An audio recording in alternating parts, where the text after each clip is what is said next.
Olá, poderoso, olá, poderosa. Aqui, professor Renato Martins, e nós vamos hoje fazer uma correção de exercício do Enem. Então, aquela continuação, né, sobre as regiões do Brasil, né, trabalhando aí as regiões do Brasil. Hoje a gente vai abordar algumas questões que tratam dos aspectos físico-naturais ali da região sudeste. Então, a primeira questão que nós temos aqui é uma questão que trata aí da área de vegetação natural. No caso, a vegetação mais comentada é sempre a floresta tropical, né, ou Mata Atlântica. Então, vamos se ater aqui ao enunciado. Ó. Em um estudo feito pelo Instituto Florestal, foi possível acompanhar a evolução do ecossistema paulistas desde 1962. Desse estudo, publicou-se o Inventário Florestal de São Paulo, que mostrou resultados de décadas de transformação da Mata Atlântica. Lembrando aí que a Mata Atlântica é o bioma brasileiro mais degradado, né? Então, desde a colonização do Brasil, esse bioma ele vem sofrendo aí com a degradação e a expansão econômica sobre ele. Aí que a gente tem um gráfico, né? A área de vegetação em 1.000 km². Então, nós temos aqui a década de 60, né? Na verdade, o início da década de 60, né? 62, 63, depois 71, 73, 90, 92, 2000, 2001. Então, aí, uma sequência histórica, né? Uma sequência temporal da área de vegetação natural.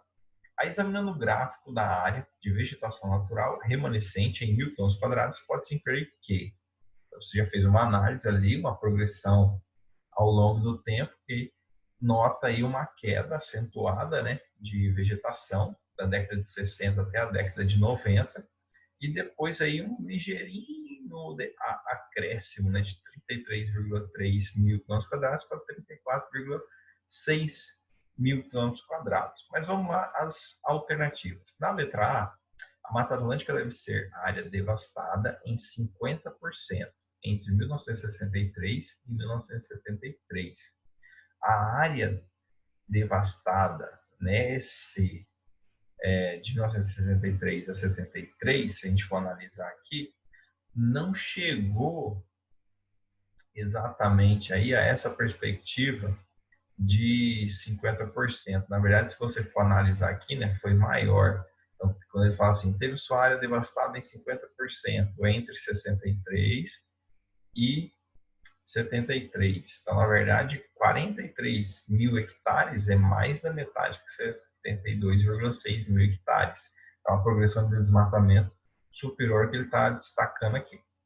Aí na B, a vegetação natural da Mata Atlântica aumentou antes da década de 60, mas reduziu nas décadas posteriores. Então, veja só, a vegetação natural da Mata Atlântica aumentou antes da década de 60. Isso é uma afirmação que a gente não pode fazer com esse gráfico. O gráfico ele não mostra nada anterior à década de 60.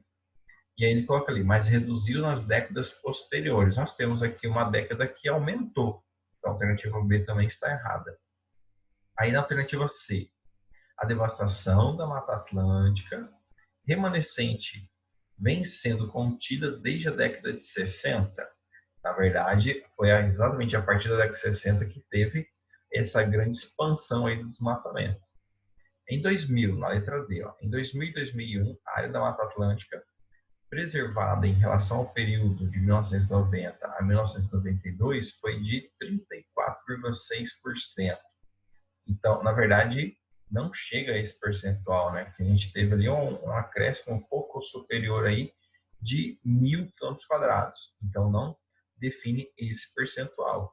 Aí, por último, aí, a alternativa aí, a área preservada da Mata Atlântica nos anos 2000 e 2001 é maior do que a registrada no período de 1990 a 1992. Então, um exercício bem simples, né, bem tranquilo, e que você tem que prestar atenção exatamente para não cair nessa questão, né? nessa perspectiva de ser tão fácil, tão óbvio, e você acaba marcando errado. Mas a alternativa correta é a letra E, com toda clareza e certeza aí.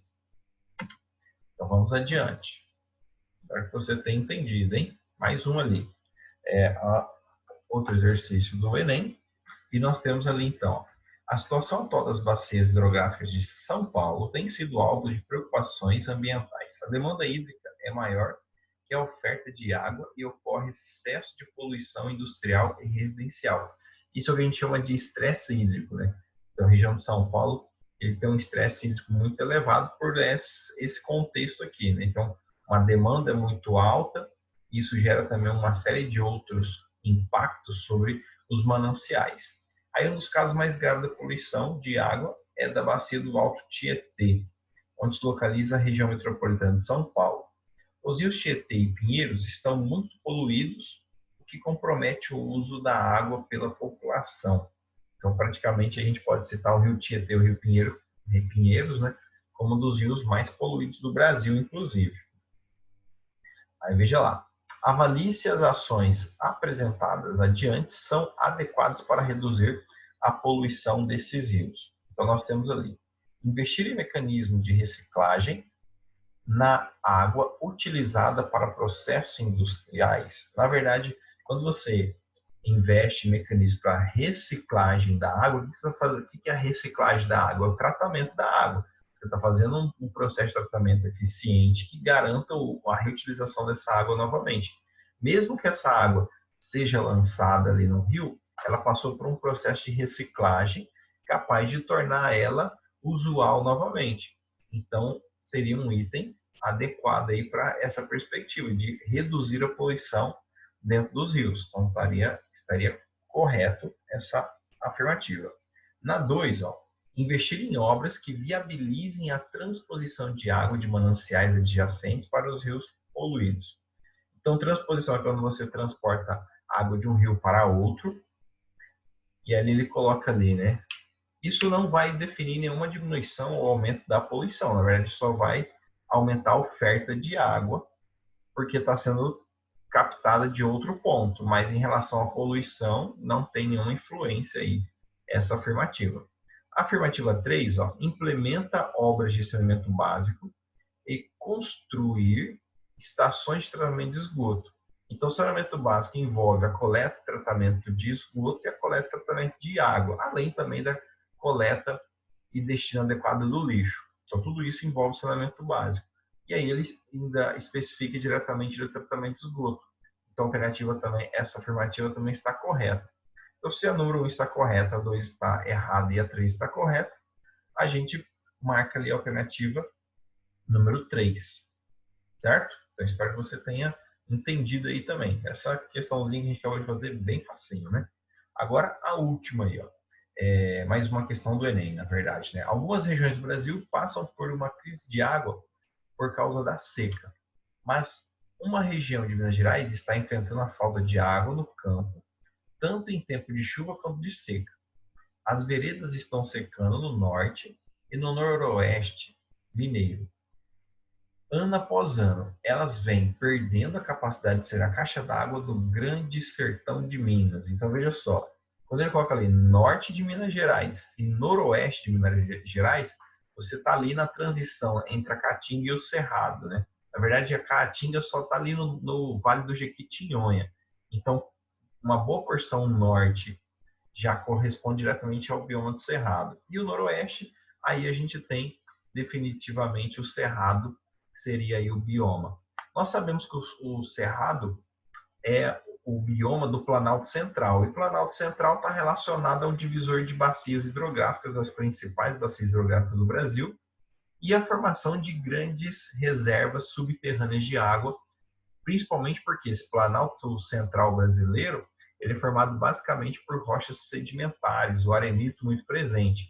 E essa rocha permite uma absorção muito grande de água, que quando chega num limite, essa captação é saturada, essa água verte até a superfície, formando áreas mais úmidas, né, dentro do cerrado, que no caso nós chamamos aí, né, de ele coloca aqui, né, o norte de Minas Gerais perdendo a capacidade de ser a caixa d'água do Brasil. Então, o que a gente chama essa região do Planalto Central e o Planalto Central e o Cerrado de caixa d'água, justamente por causa dessa capacidade de armazenamento de água. E as áreas onde essa água verte até a superfície, né, a gente classifica ela como veredas. Aí Em algumas regiões também você pode ouvir o termo brejo, brejão, várzea, mas aqui nesse contexto seriam as veredas, né? O Enem já fez outras questões também abordando esse assunto aí das veredas. Aí nós temos aqui, né? As veredas têm um papel fundamental no equilíbrio hidrológico dos cursos de água no ambiente do cerrado, pois, então vamos lá, letra A, colabora para a formação de vegetação xerófila. Xerófila são vegetações adaptadas a um clima muito seco, né? Então, o principal exemplo de xerófila são os cactáceos. Se a vereda corresponde a uma umidade na superfície do solo, então você descarta essa possibilidade da letra A. Na B, formam os leques aluviais nas planícies das bacias. A gente vai ter leque aluvial e planície de bacia só lá na planície do Pantanal, na bacia do Paraguai, principalmente o rio Taquari, é um rio de formação de leques aluviais. Então você não tem aí a perspectiva da alternativa correta aqui na B.